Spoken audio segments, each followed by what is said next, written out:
아사왕 제36년에 이스라엘 왕 바아사가 유다를 치러 올라와서 라마를 건축하여 사람을 유다왕 아사에게 왕래하지 못하게 하려 한지라. 아사가 여호와의 전 곳간과 왕궁 곳간에 은금을 내어다가 다메섹에 사는 아람 왕 벤하닷에게 보내며 이르되, 내 아버지와 당신의 아버지 사이와 같이 나와 당신 사이에 약조하자. 내가 당신에게 은금을 보내노니 와서 이스라엘 왕 바아사와 세운 약조를 깨뜨려 그가 나를 떠나게 하라. 벤하닷이 아사왕의 말을 듣고 그의 군대 지휘관들을 보내어 이스라엘 성읍들을 치되 이온과 단과 아벨마임과 납달리의 모든 국고성들을 쳤더니 바아사가 듣고 라마 건축하는 일을 포기하고 그 공사를 그친지라. 아사왕이 온 유다 무리를 거느리고 바아사가 라마를 건축하던 돌과 제목을 운반하여다가 게바와 미스바를 건축하였더라. 그때 선견자 하나니가 유다왕 아사에게 나와서 그에게 이르되, 왕이 아람 왕을 의지하고 왕의 하나님 여호와를 의지하지 아니하였으므로 아람 왕의 군대가 왕의 손에서 벗어났나이다. 구스 사람과 룹 사람의 군대가 크지 아니하며 말과 병거가 심히 많지 아니하도이까. 그러나 왕이 여호와를 의지하였으므로 여호와께서 왕의 손에 넘기셨나이다. 여호와의 눈은 온 땅을 두루 감찰하사 전심으로 자기에게 향하는 자들을 위하여 능력을 베푸시나니 이 일은 왕이 망령되이 행하였은즉 이후부터는 왕에게 전쟁이 있으리이다. 아사가 노하여 선견자를 옥에 가두었으니 이는 그의 말에 크게 노하였음이며 그때 아사가 또 백성 중에서 몇 사람을 학대하였더라. 아사의 처음부터 끝까지의 행적은 유다와 이스라엘 열왕기에 기록되니라. 아사가 왕이 된 지 39년에 그의 발이 병들어 매우 위독했으나 병이 있을 때에 그가 여호와께 구하지 아니하고 의원들에게 구하였더라. 아사가 왕위에 있은 지 41년 후에 죽어 그의 조상들과 함께 누우매 다윗성에 자기를 위하여 파두었던 묘실에 무리가 장사하되 그의 시체를 법대로 만든 각양 향재료를 가득히 채운 상에 두고 또 그것을 위하여 많이 분향하였더라. 여러분 반갑습니다. 오늘도 큐티로야는 기막힌 하루입니다. 본 말씀 역대하 16장 1절부터 14절의 말씀입니다. 자, 오늘 우리는 이 본문의 말씀을 통해서 그토록 하나님을 전심으로 찾고 구하고 또 가정과 나라의 종교개혁을 일으켰던 아사왕이 그의 말년에 영적으로 무너지는 이 안타까운 모습을 보게 됩니다. 왜 이 아사의 믿음이 무너지게 되었는지 우리가 오늘 그 이유를 한번 묵상해 보면서 우리의 신앙을 다시 한번 점검해 볼 수 있길 바랍니다. 자, 어제 큐티 본문인 15장의 가장 마지막 절인 19절은 아사왕 제35년까지 다시는 전쟁이 없음이라의 말씀으로 끝이 났었습니다. 이 아사가 전심으로 하나님을 의지하고 유다의 모든 우상을 철폐하는 철저한 종교개혁을 단행했을 때 하나님께서 그에게 평안을 주신 것입니다. 자, 그런데 오늘 본문인 16장의 가장 첫 절 1절에 보면 아사왕 제36년에 이스라엘 왕 바아사가 유다를 치러 올라왔다고 합니다. 그러니까 이제 평안의 시대가 끝나고 전쟁의 시대가 도래한 것입니다. 여러분, 사실 오늘 성경에 이 전쟁의 결과만 놓고 보면 아사는 이번에도 매우 성공적으로 전쟁을 승리로 이끈 것처럼 보입니다. 아사와 남유다는 피 한 방울 흘리지 않고 북이스라엘군을 물리쳤을 뿐 아니라 북이스라엘이 도망가면서 두고 갔던 이 건축 재료로 성벽 보수까지 해냈습니다. 자, 그러나 오늘 성경은 드러난 현상과 결과에 주목하지 않습니다. 그 대신 아사왕의 속사람의 중심을 조명합니다. 그리고 이 전쟁을 통해서 그의 믿음이 얼마나 변질되었는지를 드러내어 우리들에게 보여주고 있는 것입니다. 자, 오늘 7절에 선견자 하나니가 찾아와서 아사왕을 신랄하게 책망합니다. 그 책망의 핵심은 그가 전처럼 여호와를 전심으로 의지하지 않고 아람의 왕을 의지하였다는 것입니다. 그리고 이 일로 이제부터는 전쟁이 있으리라는 것입니다. 이 아사왕이 전에 구스와의 전쟁 때에는 그렇게 전심으로 하나님을 의지함으로 하나님께서 큰 승리를 주셨는데 이번 전쟁에서 그는 전혀 하나님을 찾지 않고 이방 나라의 왕을 의지한 것입니다. 여러분, 이거 하나만 봐도 아사가 얼마나 변했는가가 드러납니다.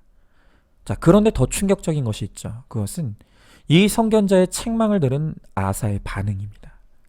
자, 10절에 보니까 아사가 이 선견자의 말을 듣고 크게 노하여 하는 일을 옥에 가두었을 뿐만이 아니라 자신에게 비슷한 직원을 하는 모든 사람들을 학대했다는 것입니다.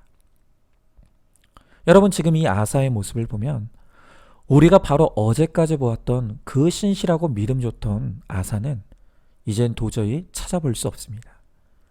완전히 딴 사람이 되어버린 것입니다. 자, 바로 여기에 오늘 우리의 고민이 있습니다. 어쩌다 아사는 이렇게까지 변질되고 망가져버린 것일까? 이유가 무엇입니까? 여러분, 우리는 그 이유를 짐작하는 것이 어렵지 않습니다.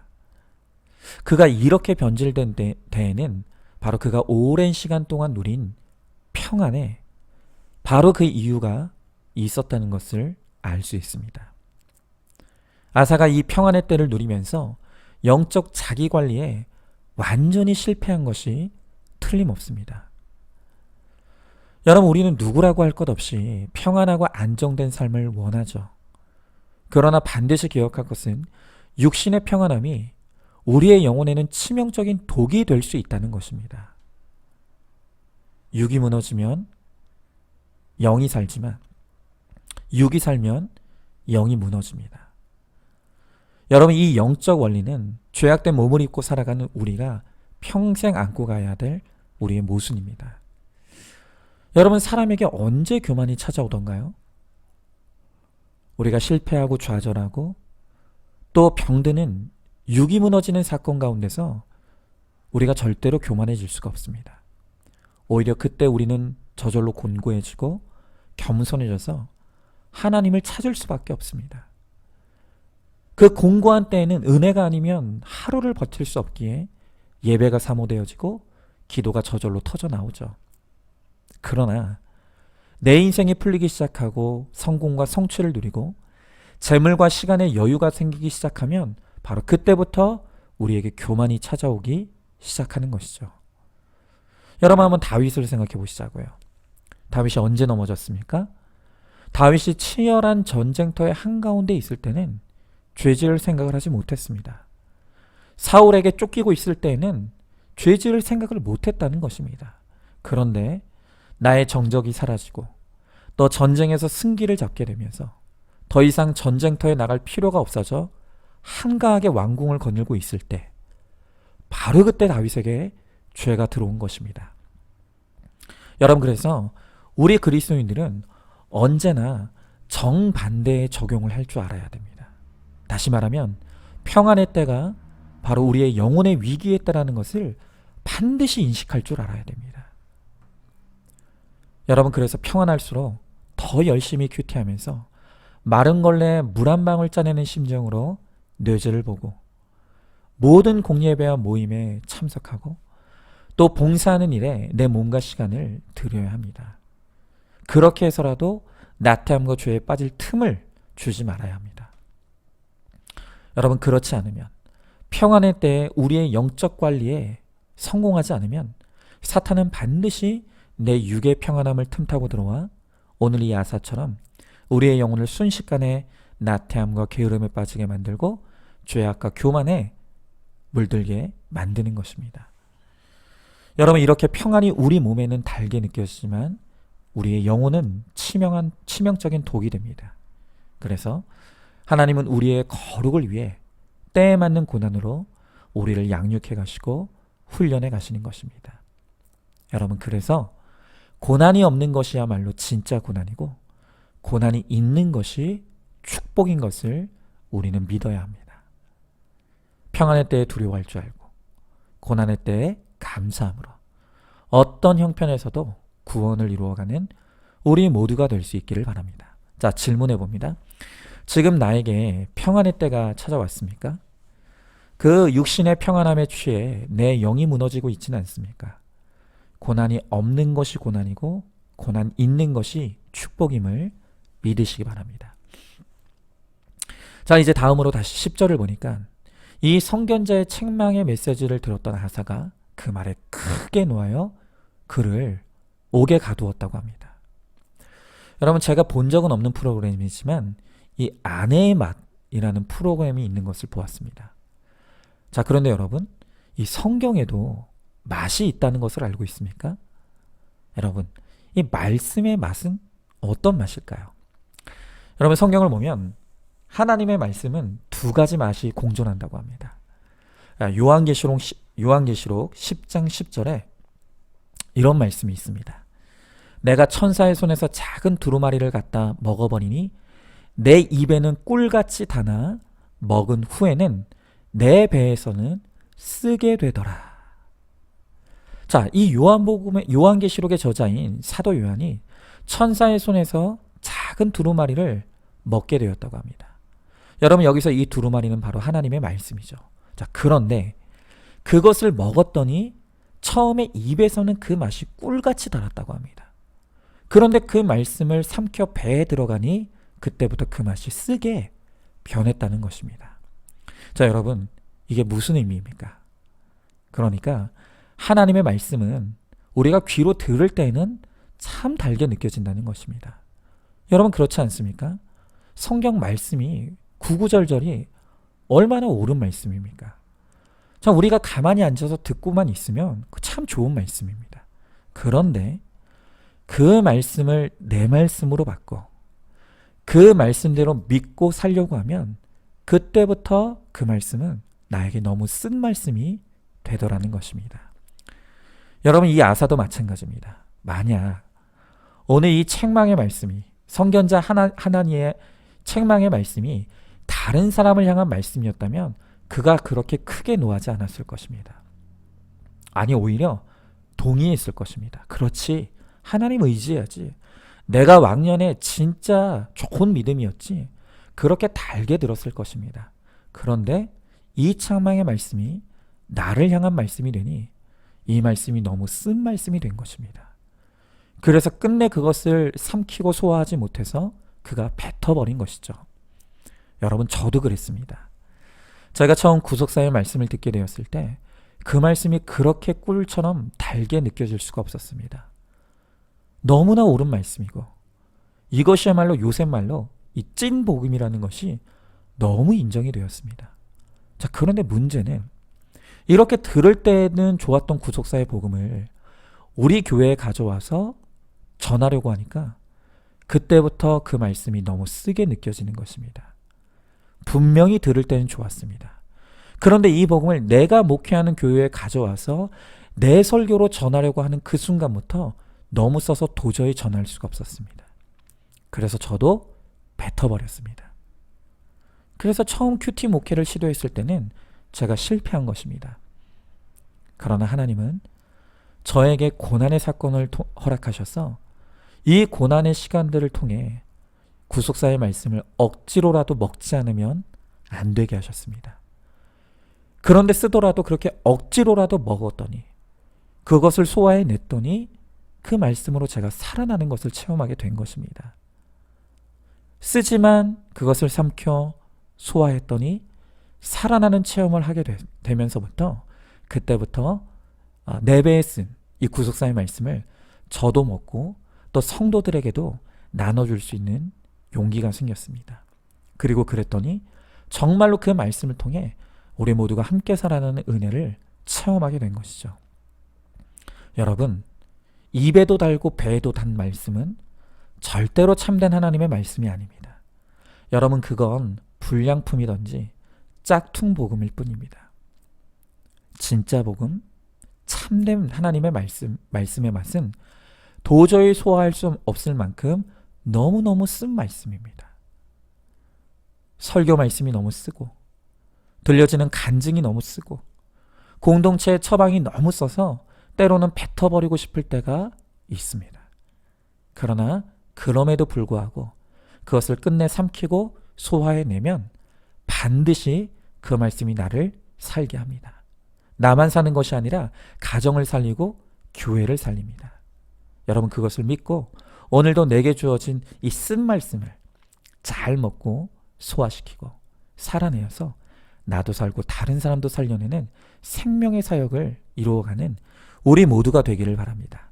자, 질문해 봅니다. 내가 아는 말씀의 맛은 어떤 맛입니까? 달기만 하는 말씀은 불량품이거나 짝퉁이라는 것을 알고 있습니까? 내가 이제껏 들었던 말씀과 간증과 처방 중에 가장 썼던 것은 어떤 것이었습니까?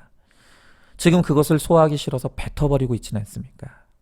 이 쓴 말씀을 잘 받고 삼키고 순종하여서 나와 남을 살리는 우리 모두가 되길 바랍니다.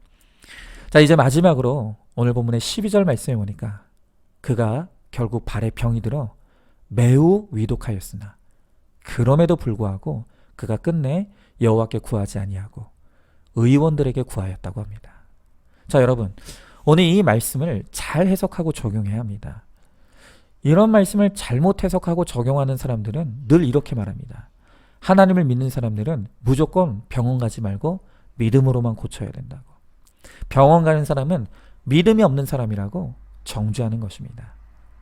여러분, 그러나 그것은 단언컨대 잘못된 믿음입니다. 오히려 내가 아프고 문제 있다는 것을 인정하고 병원에 가는 것이 겸손한 것이고 거기에도 우리의 거룩의 훈련이 있습니다. 지금 오늘 이 말씀에서 아사를 문제 삼는 것은 의사를 구한 것이 아니라 의사만 구한 것입니다. 그리고 여호와께 구하지 않은 것, 그것이 문제라고 오늘 말씀하시는 것입니다. 그렇습니다. 우리가 병이 들었을 때 의사의 진단과 처방도 필요합니다. 그것은 하나님이 우리에게 주신 은혜입니다. 그러나 그보다 훨씬 더 중요한 것은 이 병을 허락하신 하나님의 뜻을 깨닫는 것입니다. 그 하나님의 뜻을 깨닫기 위해 말씀의 해석을 구해야 합니다. 여러분, 오늘 성경은 아사가 발에 병이 들었음에도 여호와께 구하지 아니하였다고 말하고 있습니다. 그런데 이 말을 뒤집어 생각하면 이 병이 주어진 목적이 무엇이라는 것입니까? 여호와를 구하라고. 하나님을 다시 찾으라고. 하나님이 저버린 죄를 회개하라고 하나님께서 주신 은혜의 통로가 바로 이 병이었다는 것입니다. 그런데 아사는 그것에는 관심이 없습니다. 그저 그가 갖는 관심은 이 병이 낫는 것뿐입니다. 그가 병들어 매우 위독했음에도 여호와를 구하지 않습니다.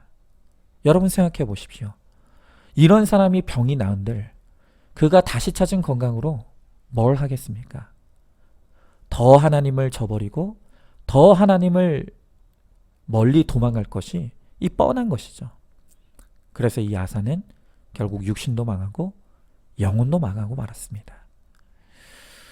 여러분, 우리에게도 반드시 이 육이 무너지는 질병의 사건은 찾아올 것입니다. 우리가 그때 누구를 구해야 살 수 있는지를 알게 하시기 위해 하나님은 오늘 이 아사를 약재료로 우리들에게 보여주십니다. 여러분, 혹시 지금 내가 병들어 있습니까? 혹시 지금 내 가족이 병들어 매우 위독합니까? 그때 지금 내가 해야 될 일은 전심으로 여호와를 구하는 것입니다. 하나님을 멀리 떠나 있던 나, 하나님 없이도 얼마든지 살 수 있다고 믿었던 나의 죄를 회개하고 다시 돌이켜 하나님께 돌아가는 것입니다. 또한 지금 병들어 위독한 내 가족들에게 담대하게 바로 이 복음을 전해야 합니다. 그러면 하나님께서 매우 위독한 질병의 사건을 큰 구원의 사건으로 변화시키는 축복을 허락해 주신다는 것입니다. 여러분, 우리의 영도 육도 하나님이 생사의 주관자십니다. 하나님이 하시고자 하시면 아무리 내가 나를 지켜도 우리는 죽을 수밖에 없습니다. 반대로 또한 하나님이 하시고자 하시면 가장 절망적인 상태에서도 우리는 살 수 있습니다. 여러분, 설령 하나님의 뜻이 있어서 우리의 육은 죽는다 할지라도 우리가 전심으로 여호와를 구할 때 하나님께서 우리의 영혼을 지키시고 보호하심으로 안전하게 영생의 삶으로 천국으로 우리를 인도해 주실 것입니다. 그러므로 우리는 어떤 사건 가운데서도 이 질병의 육이 무너지는 사건 가운데서 하나님을 찾고 구함으로 참된 안정과 평안을 누리는 우리 모두가 되기를 소망합니다. 자, 질문해 봅니다. 내가 가장 힘들고 어려울 때 지금 나는 누구를 찾고 있습니까? 여전히 하나님보다는 사람에게 찾아가고 세상에서 방법을 구하고 있지는 않습니까? 병든 내 가족을 향해 병을 주신 하나님의 뜻을 담대하게 외치시기 바랍니다. 전심으로 주님을 찾고 구할 때 내 영혼을 안전하게 지켜주시고 천국으로 인도해 주실 하나님을 믿고 오늘도 평안을 누리시기 바랍니다. 자, 오늘도 5월 6일 보석상자입니다. 교만과 사치와 허영과 권력과 재물은 무너지게 되어 있습니다. 칼날 위에 선 물방울처럼 예민하고 기민하게 깨어서 영혼 구원을 위해 충성하면 절대로 후회하지 않습니다. 아멘. 오늘도 큐티로 기막힌 하루를 살아내는 하늘가족 공동체 우리 모든 성도님 되시기를 주님의 이름으로 축복합니다.